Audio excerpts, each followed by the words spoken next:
დილამშვიდობის საქართველოს დღეს 3 ივნისი აუყურებთ კურიერს 8 საათზე. რუსეთსა და უკრაინის სამშვიდობო მოლაპარაკებების მეორე რაუნდი სტამბოლში, ჩირაგანის სასახლეში დახურულ რეჟიმში საათზე მეტხანს გაგრძელდა. პირველი რაუნდის მსგავსად, რუსეთის დელეგაციას კვლავ პრეზიდენტის მრჩეველი ვლადიმერ მედინსკი ხელმძღვანელობდა, უკრაინის დელეგაციას კი თავდაცვის მინისტრი რუსტემ უმეროვი.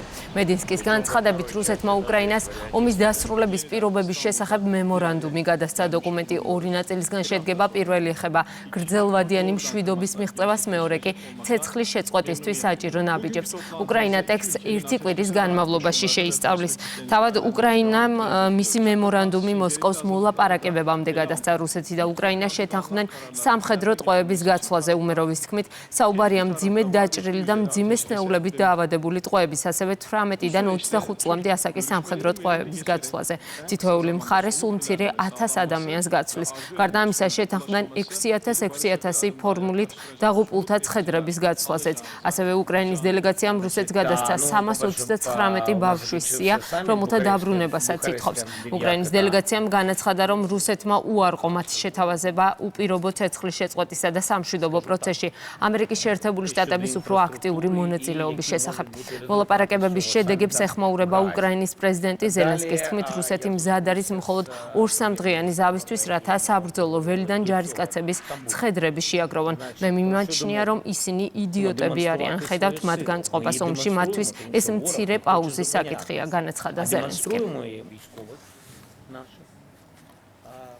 თბილისში ჟენევის საერთაშორისო მოლაპარაკებების 64 რაუნდის მოსამზადებელი შეხვედრა გაიმართა. საქართველოს მხრიდან შეხვედრას ხელმძღვანელობდა საგარეო საქმეთა მინისტრის მოადგილე და ჟენევის საერთაშორისო მოლაპარაკებებში საქართველოს დელეგაციის ხელმძღვანელი ლაშა დარსალია.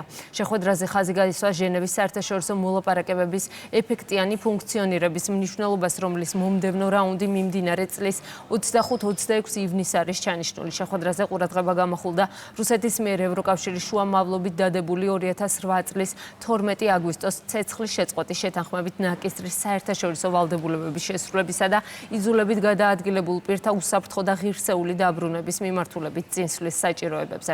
ასევე საუბარი შეეხო რუსეთისა და მისი საოკუპაციო რეჟიმის მხრიდან გადადგმულ დესტრუქციულ უკანონო ქმედებებს. შერიგებისა და სამოქალაქო თანასწორობის საკითხებში სახელმწიფო მინისტრმა შეხვედრა გამართა ჟენევის საერთაშორისო მოლაპარაკებების თანათავმჯდომარეებთან. თია ახვლედიანმა უცხოელ დიპლომატებს მადლობა გადაუხადა საერთაშორისო და აღიარებულ საზღვრებში საქართველოს სუვერენიტეტისა და ტერიტორიული მთლიანობის მტკიცე მხარდაჭერისთვის. შეხვედრაზე ყურადღება გამახვილდა ჟენევის საერთაშორისო მოლაპარაკებების მნიშვნელობასა და დღის წესრიგით გათვალისწინებულ თემებზე, მათ შორის ჰუმანიტარულ საკითხებზე, პროგრესის მიღწევის საჭიროებებზე.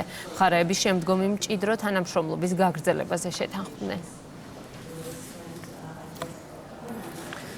4 თვე თვითმმართველობის არჩევნებამდე ოპოზიციაში დაპირისპირება თანდათან უფრო მწვავდება. ლელოში არჩევნებში მონაწილეობასთან დაკავშირებით მკაფიო პოზიციას კიდევ არ აფიქსირებენ, თუმცა პარტიაში თვლიან, რომ ამ საკითხზე მსჯელობაა საჭირო. ნაციონალური მოძრაობისა და კოალიცია ცვლილებებისთვის წარმომადგენლები თვითმმართველობის არჩევნებში ჩართვასთან დაკავშირებულ მსჯელობაში მონაწილეობას არ აპირებენ. ისინი აკრიტიკებენ მათ, ვინც ოქტომბრის კენჭისყრას შესაძლებლობად განიხილავენ. ამ ეტაპზე არ გვაქვს გაცხადებული მკაფიო პოზიცია მონაწილეობასთან დაკავშირებით. ირაკლი კუპრაძემ განაცხადა, რომ ის თამაშობის ხელს უწვდის სხვადასხვა პოლიტიკურ ძალებს, იმისათვის რომ ჩვენ ერთობლივ ფორმატში განვიხილოთ, ხომ არ არის რეკომენდებული 1/11 ახალი ბრძოლის ველის შექმნა. ეს იყო ჩვენი შეთავაზება, ეს არის კვლავ ჩვენი შეთავაზება და კარგი იქნება თუ ნაცვლად ისტორიისა და რაღაცა შფოთვისა საქმიან დასრულ პოლიტიკურ პროცესს ეკრება ადგილი. არანაირი დისკუსია ჩემი აზრით ამ საკითხთან დაკავშირებით საჭირო აღარ არის, იმიტომ რომ ის პოლიტიკური ძალა, რომელიც ამ ვითარებაში ჩვენი ხალხისა და საზოგადოების მოთხოვნების დაკმაყოფილების გარეშე მიიღებს მონაწილეობას ადგილობრივი თვითმმართველობის არჩევნებში, ამით ის უღალატებს ჩვენი ხალხის და ჩვენი ქვეყნის ინტერესებს და თუ რომელიმე პოლიტიკური პარტია მზად არის იმისათვის, რომ ეს მძიმე ტვირთი იკისროს და ამავე დროს დაკარგოს საკუთარი ამომრჩევლის ნდობაც, ხო, ეს მათი რისკი და მათი პასუხისმგებლობა იქნება. ოპოზიციაში არსებულ აზრთა სხვადასხვაობას ეხმიანებიან მმართველ გუნდში. უმრავლესობაში თვლიან, რომ რადიკალური ოპოზიციური პარტიები პოლიტიკურად გაკოტრებულები არიან და არჩევნებში მონაწილეობა მათ სერიოზულ შედეგს ვერ მოუტანს. ნაწილი ღიად, ნაწილი შეფარულად თუ შელამაზებულად ცდილობს საზოგადოებას და საკუთარ ამომრჩეველს, რომელთა ასე ვთქვათ, რაოდენობა სულ უფრო და უფრო იკლებს, გაუცხადონ და გაანდონ ის მიზანი, რასაც ქვია ადგილობრივი თვითმმართველობის არჩევნებში მონაწილეობა. რადიკალური ოპოზიციური ჯგუფები არიან პოლიტიკურად გაკოტრებულები და ბუნებრივია ადგილობრივი თვითმმართველობის არჩევნები მათთვის არც ერთ შემთხვევაში არავითარ სერიოზულ პერსპექტივას არ აჩენს. ოპოზიციურ ფლანგზე არსებობს გარკვეული დაძაბულობა, ვინაიდან გარკვეული პარტიები ხვდებიან იმას, რომ თუ არჩევნებში არ მიიღებენ მონაწილეობას, მათი პოლიტიკური რეიტინგი, რომელიც ისედაც ნულს უტოლდება, ფაქტობრივად საერთოდ გაქრება. ცხადია, დესტრუქციული ოპოზიციის სხვა წარმომადგენლები დაკავებულები არიან მათი ბულინგით, თუმცა არც ის იქნება გასაკვირი, რომ მათაც მიიღონ არჩევნებში მონაწილეობა, ეს მათზე არ არის დამოკიდებული. ცხადია, ისინი გარედან რა დავალებასაც მიიღებენ, პირნათლად შეასრულებენ ამ დავალებას. პარლამენტში დღეს მესამე მოსმენით იმსჯელებენ ცვლილებაზე, რომელიც უმაღლეს სასწავლებლებში ქართული ენის სავალდებულო სწავლებას ეხება. საკითხს კანონმდებლები განათლებისა და მეცნიერების კომიტეტზე განიხილავენ. მშობლიური ენის სწავლება უნივერსიტეტებში 2005 წელს გაუქმდა, დღემდე ის სავალდებულო მხოლოდ ფილოლოგიის ფაკულტეტისთვის არის. მომართველ გუნდში კიდევ ერთხელ ამახვილებენ ყურადღებას ამ ცვლილების მნიშვნელობაზე.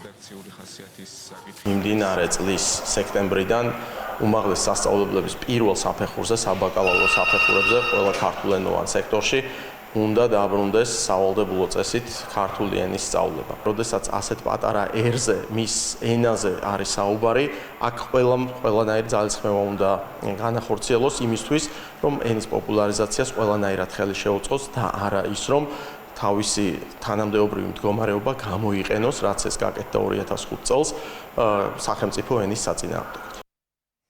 30-მდე ქვეყნის 300-ზე მეტი სტუმარი თბილისში ეროვნული ბანკის ორგანიზებით მასშტაბური საერთაშორისო კონფერენცია სახელწოდებით ნდობიდან მჭიდრო თანამშრომლობამდე დასრულებულია.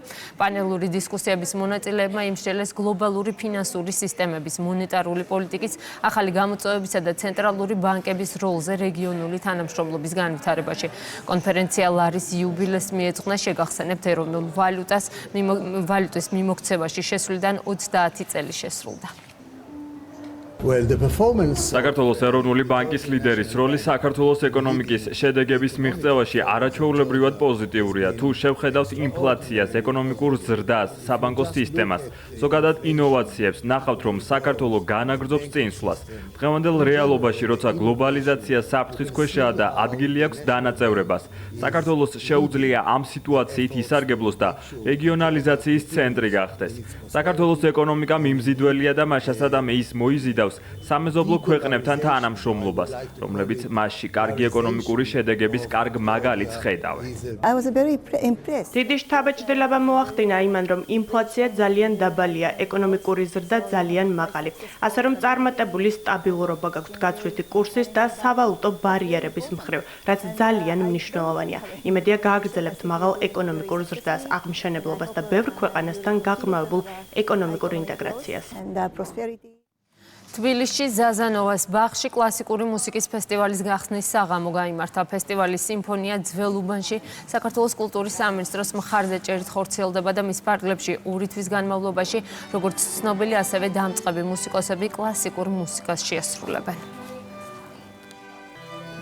პირველ რიგში მინდა აღვნიშნო ამ ფესტივალის არაჩვეულებრივი მისია. ეს არის იმ გადასარევი ტრადიციის აღდგენა, როდესაც ძველ უბნებში და თბილისის უსაყვარლეს ისტორიულ ადგილებში და უბნებში თითქმის ყველა ფანჯრიდან, ყველა ეზოდან ჟღერდა მუსიკა. გვახარებს ეს ფაქტი, რომ ვართ მონაწილეები ამარად და გახსნის პირველი სტუმრები ამ ფესტივალის. ეს არის, მე მგონი, ძალიან კარგი წამოწყება, რაშიც საქართველოს კულტურის სამინისტრომ დაგვიჭირა მხარი და ძალიან დიდი მადლობა მათ. 2 თვის განმავლობაში ზაზანოვაში იქნება კლასიკური მუსიკის საღამოები და მსმენელს ვეპატიჟებით იქნებიან როგორც ძალიან სახელოვანი კლასიკოსი მუსიკოსები, ასევე კონსერვატორიის სტუდენტები.